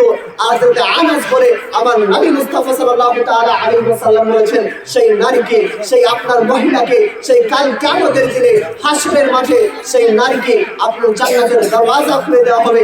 এই জন্য আপনাদেরকে অনুরোধ করছি, আপনাদেরকে একটা বাড়ির গার্জিয়ান তৈরি করা হয়েছে, এটাও কিন্তু আপনার একটা দায়িত্ব। আপনার স্ত্রী আছে, আপনার সন্তান, আপনার একটা দায়িত্ব। কালকে আমাদের দিনে একখানা হাদিস আপনাদেরকে শোনাই, আপনার বারা তাকে অন্যান্য কিতাবের মধ্যে এই ঘটনাটা লেখা হয়েছে। আজকে সন্তান নিয়ে যে আপনারা মরছেন বা সন্তানকে ভিতরে ভালোবাসেন, কালকে আমাদের দিনে হাসরের মাঠে একটা সন্তানকে জিজ্ঞাসা করা হবে, তুমি শিক্ষা কেন অর্জন করনি, নামাজ কেন পড়নি, মসজিদে আজান হচ্ছিল নামাজ পড়তে কেন যাওনি? সেই সন্তান আজকে আপনাকে আব্বা বলে রাখে, সেই কালকে আমাদের দিনে বলবে, আমার আব্বা তো কোনোদিন আমাকে বলিনি। কারণ আপনার সন্তানের দায়িত্ব তো আপনার কাছে, আল্লাহ তো আছেন, কিন্তু আপনাকে তো একটা দায়িত্ব হিসাবে দিয়েছে, আপনাকে তার লালন পালন করার জন্য দিয়েছে। সেই সন্তানরা সেই দিন আল্লাহর কাছে বলবে, আল্লাহ আমি তো নামাজ পড়তাম, কিন্তু আমার আব্বা তো আমাকে কোনোদিন বলিনি তুমি নামাজ পড়তে যাও, আমার আম্মা তো কোনোদিন আমাকে বলিনি। এটা সেই সন্তান সে আল্লাহর কাছে রিকোয়েস্ট করবে। আল্লাহ বলবে, তোমার আব্বা আম্মাকে তুমি খুঁজে নিয়ে আসো, কোথায় আছে? সেই সন্তান তার আব্বা আম্মাকে ধরে নিয়ে আসবে, যে এই দেখেন আমার আব্বা, এই দেখেন আমার আম্মা, এই আব্বা আম্মা আমাকে কোনোদিন শিক্ষা দেয়নি। আল্লাহর কাছে সেই বান্দা যখন বাচ্চা যখন আল্লাহর কাছে দরখাস্ত করবে যে আল্লাহ আব্বা আমাকে কোনোদিন নামাজের শিক্ষা দেয়নি, কোনোদিন আরবি শিক্ষা দেয়নি, কোনোদিন আমাকে নামাজের কথা বলেনি, সেই সন্তান সে আব্বা আম্মার কাছে বলবে, আল্লাহ আজকে তো আমি দুর্ভাগ্য, আজকে তো আমি জাহান্নামে, কারণ আমার আব্বা আমাকে তো কোনোদিন শিক্ষা দেয়নি, আমি তো জাহান্নামে যাব, আমি তো জাহান্নামে অবশ্যই যাব। কিন্তু যেই বাবা মায়ের জন্য আমি জাহান্নামে যাচ্ছি, সেই বাবা মাকে আপনি জাহান্নামের দরজার মধ্যে শুইয়ে দেন, আর সেই বাবা মায়ের বুকে পা দিয়ে আমি জাহান্নামে যাব। আপনার সন্তান আপনাকে বলছে। এই জন্য প্রিয় বাবাজিরা আমার, আপনাকে একটা দায়িত্ব দিয়েছে, আপনাকে একটা দায়িত্ব হিসাবে আপনার সন্তানকে লালন পালন করার শিক্ষা অর্জন করা দিয়েছে। কারণ শিক্ষা আপনাদের জন্য কেন জরুরি? কোরআনকে খুলে দেখুন, কোরআনের মধ্যে, পবিত্র কোরআন পাকের মধ্যে কোরআন যে শব্দটা স্টার্ট করা হয়, যে কোরআন যখন নাজিল হয়, প্রথমে সূরাতুল আলাকের ইকরা নামে শব্দ নামে কোরআন নাজিল হয়েছে। সূরা ফাতিহা দিয়ে কোরআন স্টার্ট হয়নি, সূরা নাস দিয়ে নয়, সূরা আপনার ফালাক দিয়ে নয়, সূরা ইয়াসিন ধরে নয়, আপনার সূরা রহমান দিয়ে নয়। পবিত্র কোরআন যখন আল্লাহর নবীর প্রতি নাযিল হলো, তখন সূরা আলাকের ইকরা এই শব্দটা, তারা ইয়াকরাউ অর্থাৎ ইকরা শব্দ নামে এই শব্দটা আল্লাহর নবীর প্রতি আসলো। এই ইকরা শব্দের অর্থ হলো পড়ো। আল্লাহ রাসূল সাল্লাল্লাহু তাআলা আলাইহি সাল্লাম দুনিয়ার মানুষকে শিক্ষা দিতে চাইলেন যে ইকরা শব্দের নামে হলো পড়ো, আর কোরআনের প্রথমে মানুষকে শিক্ষা দেওয়ার ব্যাপারে আগে নাযিল হয়েছে। এবং হাদিসের আপনার হাদিস খুলে দেখুন, সহিহ বুখারী শরীফ, সহিহ মুসলিম শরীফ, আবু দাউদ শরীফ, নিসাই শরীফ, এই কিতাবের মধ্যে বাবুল ইলম, আপনার শিক্ষা অর্জনের ব্যাপারে এক একটা করে অধ্যায় লেখা হয়েছে। এই অধ্যায়ের ব্যাপারে একখানা হাদিস লেখা হয়েছে, হাদিসখানা হয়েছে তালাবুল ইলমি ফারিদাতুন আলা কুল্লি মুসলিমিন ওয়াল মুসলিমাত। এই দুনিয়ার মানুষেরা তোমরা শুনো, ইলম তালাব করা, ইলম শিক্ষা অর্জন করা প্রত্যেক নরে না, আপনার প্রত্যেক নর এবং নারী এবং পুরুষের জন্য ফরজ রয়েছে। সুবহানাল্লাহ। শিক্ষা অর্জন করা আপনাদের সবাই কর্তব্য, নিজের সন্তানকে শিক্ষা দিবেন এবং নিজেও শিক্ষা অর্জন করবেন। এই জন্য অত্র গ্রামবাসীর কাছে আমার একটা বিনীত অনুরোধ যে আপনারা যারা নামাজ পড়তে জানেন না, আল্লাহর রহমতে আপনারা চেষ্টা করেন আমার কাছে আসার জন্য। আমি যতটুকু, আপনি আমার সম্মানিত বাবা, আপনি আমার বাবার বয়সী, আপনার ভাইও বয়সী, আপনারা চেষ্টা করবেন আমার কাছে আসার জন্য। আপনি যদি আসেন তবেই তো আমি শিখাতে পারবো। কারণ আমি এখানে এসেছি, অনেক মানুষের নামাজের তার দাওয়াত দিয়েছি, অনেক মানুষ আমাকে বলেছে হুজুর যাবো, অনেক মানুষ বলেছে হুজুর নামাজ পড়তে জানি না। আচ্ছা বলেন তো, আপনার 60 থেকে 70 বছর হয়ে গেল, আপনি নামাজ পড়তে জানেন না? এই 60 থেকে 70 বছর জীবনটাকে সত্য জীবন, নামাজ পড়া শেখার জন্য মাত্র 1 মাস লাগবে, 5 দিনে আপনাকে নামাজ শিখিয়ে দিবে এবং সাথে বলে নামাজ পড়াবেন। কিন্তু আপনার সেই 5 দিন তো আপনার কাছে সময় নেই। আপনি যদি সময় যদি না বার করেন তাহলে নামাজ পড়তে পারবেন, জবাব কিন্তু আল্লাহকে দিতে হবে। এই জন্য প্রিয় বাবাজিরা আমার, এবং আমি সম্মানিত শিক্ষিত আমার মা ও বোনদেরকে বলবো, আপনারাও যদি নামাজের ব্যাপারে হাদিস ও কোরআনের ব্যাপারে যদি শিক্ষা অর্জন করতে চান, তো আপনারা কোনো একটা বাড়ি আপনার ফিক্সড করবেন, আমাকে বলবেন, আমি বাড়িতে গিয়ে আমি আপনাদেরকে নামাজ কিভাবে পড়তে হয়, স্বামীকে কিভাবে সম্মান করতে হয়, স্বামীর সম্মান কিভাবে, আপনার রাসূলের সম্মান হযরতে আয়েশা এবং হযরতে ফাতেমা কিভাবে নিজের স্বামীকে সম্মান করছেন, আপনারা যদি শিক্ষার প্রয়োজন হয় আপনারা আমাকে জানাবেন। আমি প্রতি সপ্তাহে একবার গিয়ে আপনাদেরকে নামাজের তাকিদ এবং কোরআনের শিক্ষা এবং হাদিস শিক্ষা আপনাদের যে কোনো একটা বাড়ি ফিক্সড করবেন, আমাকে বলবেন এবং সেই বাড়িতে গিয়ে আপনাদেরকে আমি পড়াবো। এবং প্রিয় বাবাজিরা আমার, আপনাদেরকে আমি মসজিদের মধ্যে আপনারা আসবেন। আপনার কয়েকদিন আগে একটা আপনার ইউটিউবের মধ্যে একটা ভিডিও পাওয়া গেছিল যে বৃদ্ধ বাবাজিরা দাড়ি বয়স্ক হয়ে গেছে, তারা নুরানি কায়দা করছে। দেখেন, নুরানি কায়দাটা হলো স্টাডি আরবির জন্য। পড়াশোনা এমন একটা জিনিস এটার জন্য বয়স নির্ধারিত নয়। আর এরাবিক জিনিসটা এটা ছোট বয়সে মানুষ খুবই কম পড়ে, বড় একটু বয়স হলেই তারা পড়ে, এবং ছোট বয়সে যারা ছোট্ট বাচ্চা মাদ্রাসায় পড়ে তারাই। এই জন্য প্রিয় বাবাজিরা আমার, আপনাদেরকে আমি মিলাদে অনুরোধ করলাম যে আপনারা যদি নামাজের বিষয়ে না জানেন, কোরআন পড়তে না জানেন, আপনারা আমার কাছে আসবেন যে কোনো সময়। আমি 24 ঘন্টা এখানে থাকি, 24 ঘন্টা আমাকে পেয়ে যাবেন। 24 ঘন্টার মধ্যে যে কোনো সময় আসবেন। হুজুর এটা মাসালা বুঝতে পারি না, কারণ একটা মাসালা জানা, আপনার একটা মাসালা যদি আপনি হুজুরের কাছে জিজ্ঞাসা করেন, আল্লাহ নবীর একখানা হাদিস আপনার মিসকাতুল শরীফের মধ্যে এই হাদিসটা উল্লেখ করা হয়েছে যে কোনো মানুষ যদি একটা মাসালা যদি কেউ যদি তার মৌলানাকে এসে এটা জিজ্ঞাসা করে, হুজুর আপনার ওযু কিভাবে করতে হয়, এই যে জিজ্ঞাসা আপনি করলেন, এর জন্য আপনার নামে আমলে 70,000 নফল নামাজের সওয়াব দিয়ে দেওয়া হবে। সুবহানাল্লাহ।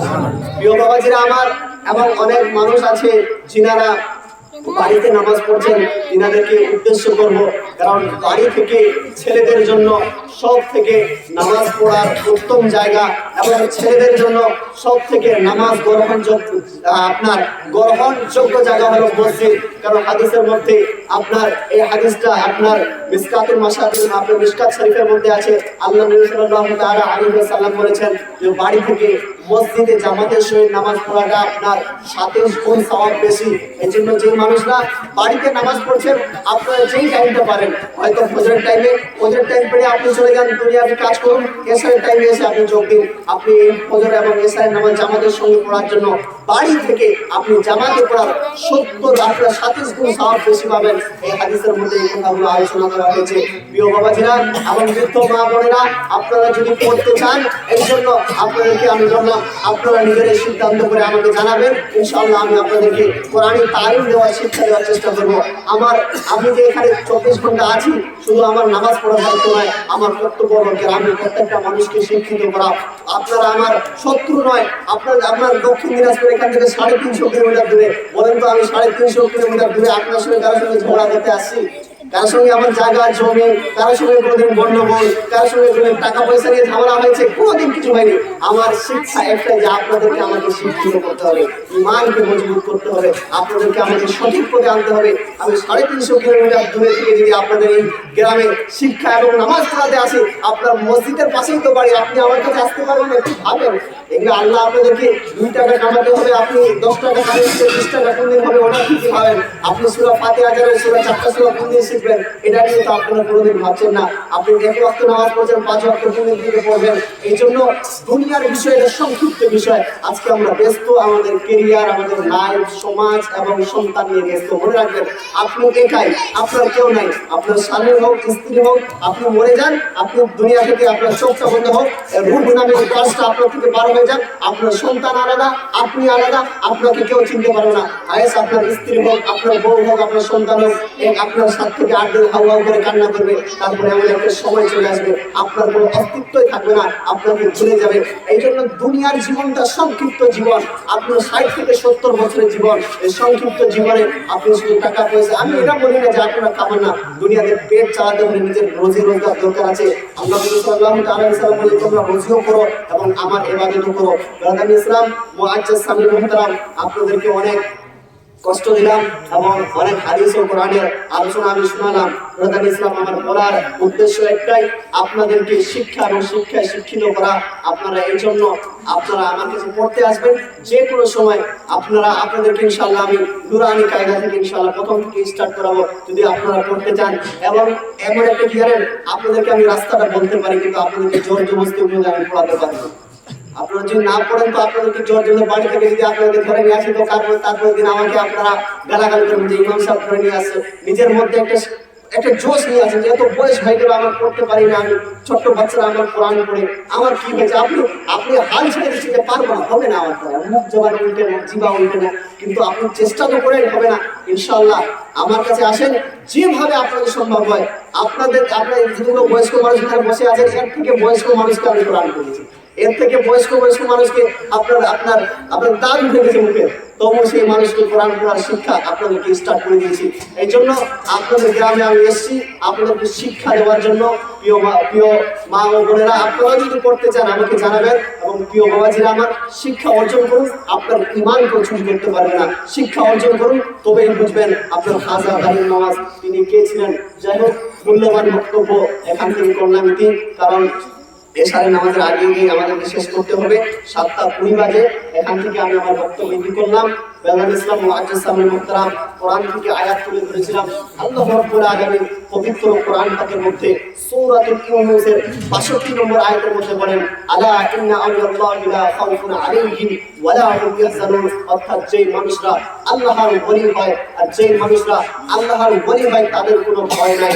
এবং কি লাস্টে আরেকটা কথা আপনাদেরকে বলতে চাই, প্রিয় যুবক ভাইরা, যারা আমার বয়সী যুবক ভাইরা আছে তাদের সম্পর্কে দুই একটা হাদিস শোনাই, যে আল্লাহ নবী সাল্লাল্লাহু তাআলা আলাইহি ওয়াসাল্লাম বলেছেন যে মানুষের সবথেকে গ্রহণযোগ্য নামাজের অবস্থান হলো যুবক বয়সে একটা ছেলের সবথেকে নামাজ গ্রহণযোগ্য হয়। যখন আপনি বৃদ্ধ হয়ে যাবেন তখন রুকু ঠিকভাবে করতে পারবেন না, সেজদা ভালোভাবে করতে পারবেন না, পায়ের রুকু ঠিকভাবে ঠিক থাকবে না। আর আপনারা সেই যুবক অবস্থায় আপনারা সব থেকে বেশি নামাজ কাজা করছেন।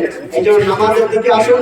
এবং আল্লাহ নবী সাল্লাল্লাহু আলাইহি ওয়াসাল্লাম বলেন, যুবকের একটা সেজদা একটা বৃদ্ধ মানুষের থেকে 70 গুণ সওয়াব বেশি করে। সুবহানাল্লাহ। বৃদ্ধ বয়সে একটা মানুষ একটা সেজদা দিবে, ধরো 10টা নেকি পাবে, সে যদি 10টা নেকি পায়, তুমি একজন যুবক ছেলে আল্লাহর দরবারে সেজদা দিবে, তার প্রতি 70 গুণ সওয়াব বেশি পাবে। এই জন্য যেই সময় আমাদের সওয়াব বেশি হবে সেই সময় আমাদেরকে সেজদা দিতে হবে। যেই সময় আমাদের ইন্সপায়ার, বাবা ভালো করে দেখতে পারে না, মাও দেখতে পারে না ভালো করে, খাওয়া জুড়ে না, তারপর আল্লাহর পথে। এই জন্য বেরাদার ইসলাম, আল্লাহর পথে আগে থেকে স্টার্ট হয়ে যান, আল্লাহর দিকে আসুন। রোজি আল্লাহর, সবারই রোজির মালিক আল্লাহ, আল্লাহ সবকিছুই দায়িত্ব নিয়ে নিয়েছে।